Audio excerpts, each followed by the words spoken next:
السلام علیکم ورحمۃ اللہ وبرکاتہ۔ ہمارا یوٹیوب چینل درس قرآن و حدیث کو سبسکرائب کریں اور بیل آئیکن کو بھی دبائیں تاکہ ہمارے آنے والی نئی ویڈیو آپ تک پہنچ سکے۔ شکریہ۔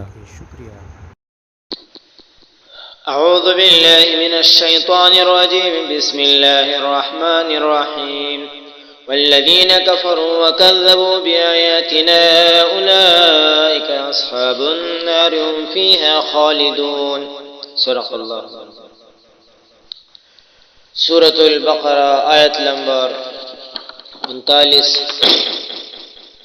والذین کفروا، اور جو لوگ منکر ہوئے، وکذبوا، اور جھٹلایا، بآیاتنا، ہماری نشانیوں کو، اولئک، وہ ہے اصحاب النار، دوزخ میں جانے والے، ہم فیہا خالدون، وہ اس میں ہمیشہ رہیں گے۔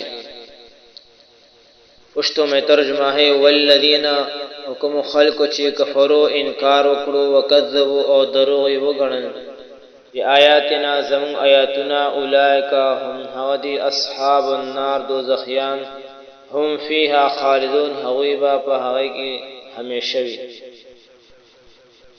والذین کفروا سے یہ بتلا دیا گیا ہے کہ جو لوگ اللہ تعالیٰ کی بھیجی ہوئی ہدایت کی پیروی نہیں کریں گے، ان کا ٹھکانہ ہمیشہ ہمیشہ کے لیے جہنم ہوگا۔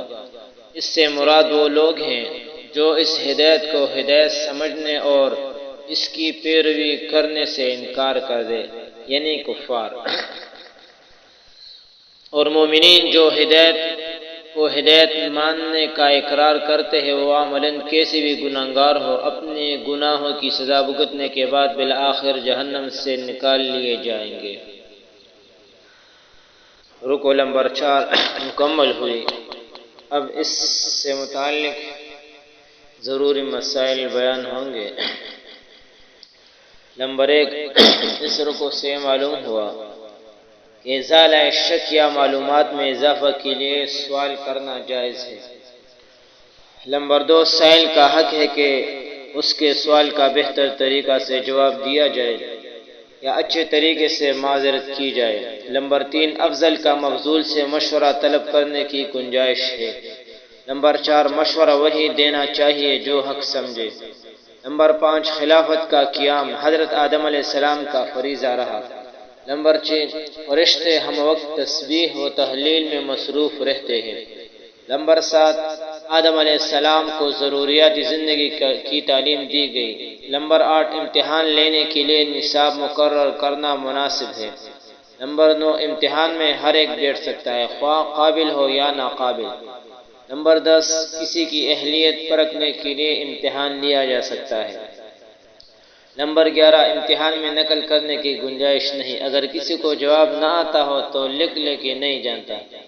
نمبر 12، اللہ تعالیٰ کا علم بہت وسیع ہے۔ نمبر 13، فرشتوں نے آدم علیہ السلام کو عزت دی۔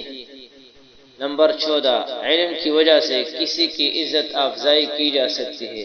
نمبر 15، آدم علیہ السلام کو عزت دینے کی صورت فرشتوں کو سجدہ ہے، فرشتوں کا سجدہ ہے۔ اسی طرح اس وقت کسی کے سامنے تعظیم کے لیے سجدہ کی گنجائش تھی، البتہ شریعت محمدی میں یہ جائز نہیں۔ نمبر 16، تکبر محرومی کا ذریعہ ہے۔ نمبر 17، بڑوں کی بات ماننے میں خیر و برکت ہوتی ہے۔ نمبر 18، گناہ حرمان کا ذریعہ بن سکتا ہے۔ نمبر 19، شیطان انسان کا ازلی دشمن ہے۔ نمبر 20، توبہ کی توفیق اللہ تعالیٰ کی بڑی مہربانی ہے۔ نمبر 21، ہدایت وحی پر موقوف ہے۔ نمبر 22، ہدایت کا اتباع کرنے میں امن کی ضمانت پائی جاتی ہے۔ نمبر 23، کفر جہنم میں خلود کا ذریعہ ہے۔ وآخر دعوانا الحمدللہ رب العالمین، سبحان ربک رب العزت عما یصفون، وسلام علی المرسلین، والحمدللہ رب العالمین۔ اللہ تعالیٰ سے دعا ہے کہ ہمیں درس قرآن و حدیث پر استقامت نصیب فرمائیں اور اپنے دربار میں یہ قبول فرمائیں اور ہمیں اس میں اخلاص نصیب فرمائیں۔ جو ہم نے پڑھا ہے، سنا ہے، اور اس پر ہمیں عمل کرنے کی توفیق نصیب فرمائیں۔ وآخر دعوانا الحمد للہ رب العالمین والسلام.